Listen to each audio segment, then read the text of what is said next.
Good morning and welcome to Wednesday Wink at Worship for Cedar Springs United Methodist Church. I'm Pastor Bill Johnson.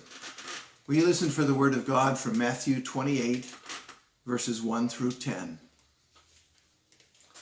After the Sabbath, as the first day of the week was dawning, Mary Magdalene and the other Mary went to see the tomb. And suddenly there was a great earthquake, for an angel of the Lord was descending from heaven. He came and rolled back the stone and sat on it. His appearance was like lightning, and his clothing was white as snow. For fear of him, the guards shook, and they became like dead men. But the angel said to the women, "Do not be afraid. I know that you are looking for Jesus, who was crucified. He's not here, for he has been raised as he said. Come, see the place where he lay. And then go quickly and tell his disciples, he's been raised from the dead. And indeed, he's going ahead of you to Galilee, and there you will see him. This is my message for you."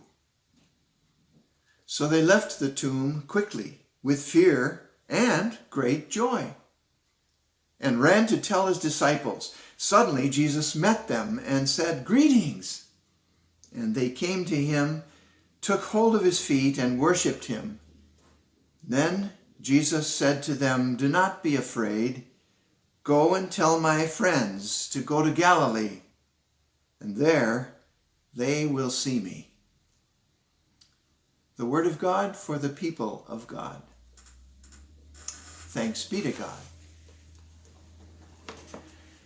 You know, all four of the Gospels in the New Testament tell the Easter story a little differently.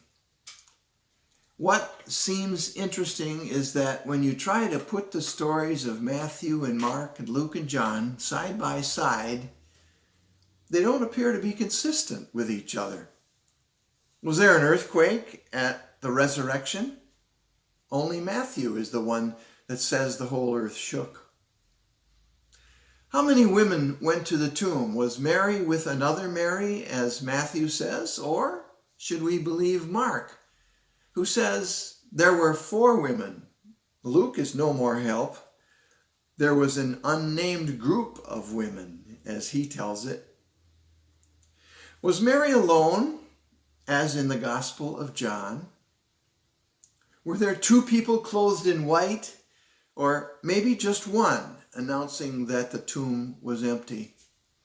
And did Peter come alone to the tomb, or did he run with John, as the Gospel of John tells it? Regardless of how you happen to look at all 4 Gospels, and St. Paul as well, they don't seem to agree, and yet they do agree on one thing. The whole experience of the resurrection took some time. I like what Gail MacDonald wrote. Easter morning doesn't happen in a flash. It dawns. First, a little glimmer of light on the horizon, and we're drawn to looking in the direction of the light and waiting for, hoping for more.